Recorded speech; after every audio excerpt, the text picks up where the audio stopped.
Hello दोस्तों, आप सब लोग कैसे हो। आई होप आप सब लोग अच्छे ही होंगे। दोस्तों, जैसा कि मैंने पहले ही अपनी वीडियो में बताया था कि हमारे जो सास ससुर हैं वो चारों धाम की यात्रा कर कर आए हैं, इसलिए उनके आने के ही खुशी में हम लोगों ने अपने घर में सत्यनारायण की कथा सुनी है। दोस्तों, आज हम सत्यनारायण की कथा की पूजा कर रहे हैं। जैसा कि मैंने आपको इस वीडियो में भी दिखाया है, हमारे पूज्य गुरु जी यानी पंडित जी हैं जो कि इस कथा को सुना रहे हैं और हमारे माँ जी और पिताजी इस कथा को सुन रहे हैं। जैसा कि हमने आपको इस वीडियो में दिखाया है और भगवान जी के प्रसाद स्वरूप पूड़ी और पंजीरी भी रखे हैं और फल फूल भी रखे हैं, जिससे भगवान जी का प्रसाद लगेगा। दोस्तों, कहते हैं जो लोग चारों धाम करके वापस आते हैं उन लोगों को एक बार अपने घर में सत्यनारायण की कथा अवश्य सुननी चाहिए। सत्यनारायण की कथा सुनने मात्र से ही आपकी सारी मनोकामनाएं पूरी हो जाती हैं। इसलिए दोस्तों, जब भी आप किसी भी यात्रा से वापस लौटकर घर आएं तो अपने घर में सत्यनारायण की कथा ज़रूर सुनिएगा। सत्यनारायण की कथा सुनने से बहुत ही घर में सुख और शांति की प्राप्ति होती है और धन की कभी कोई कमी नहीं रहती। दोस्तों, जैसे कि हमने आपको इस वीडियो में भी दिखाया है कि हमारे पूज्य गुरु जी कथा सुना रहे हैं सत्यनारायण की, और हम सभी लोग बैठकर सत्यनारायण की कथा सुन रहे हैं। इसलिए दोस्तों, सत्यनारायण की कथा समस्त मनोकामनाओं को पूर्ण कर देने वाली कथा है। एक बार अपने घर में इस कथा को ज़रूर सुनिएगा और सभी परिवार सहित बैठकर सुनिएगा और हो सके तो सभी लोगों को इस कथा में ज़रूर बुलाइएगा।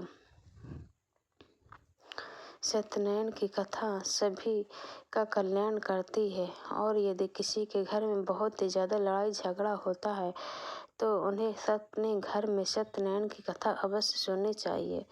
सत्यनारायण की कथा बहुत ही अच्छी मानी जाती है। सत्यनारायण की कथा सुनने से घर में सुख और शांति बनी रहती है। दोस्तों, हमने अपनी वीडियो में दिखाया है कि सत्यनारायण की कथा किस प्रकार से सुनते हैं और सत्यनारायण की पूजा में क्या क्या लगता है।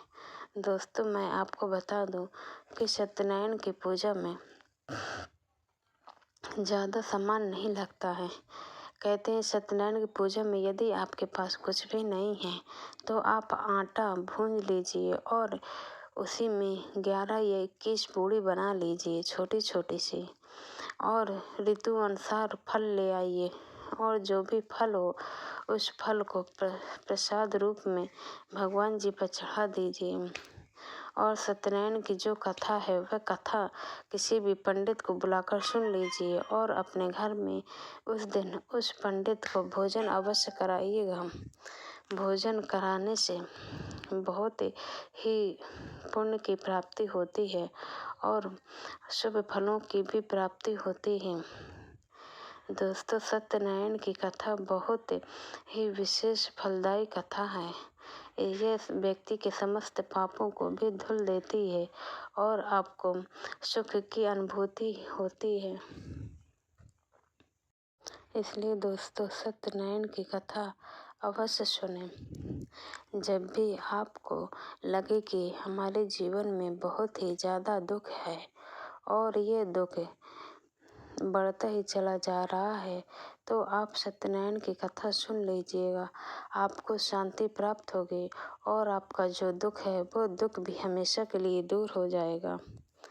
दोस्तों, इस पूजा में ज़्यादा सामान तो नहीं लगता है। आपके घर में जो भी हो उसी से आप पूजा कर सकते हैं।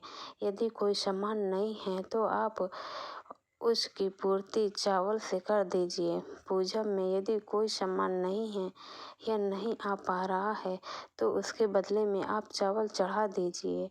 चावल से हर चीज़ की पूर्ति हो जाती है।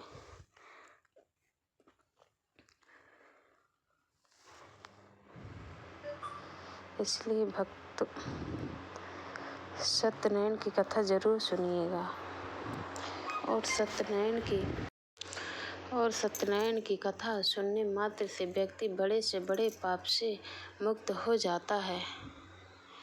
दोस्तों, हमारे पंडित जी कथा सुना रहे हैं और कथा होने के बाद अब हम लोग सभी लोग हवन कर रहे हैं।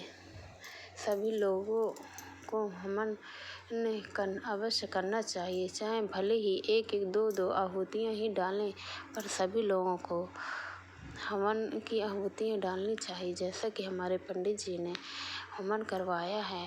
हवन के बाद हम आरती करेंगे।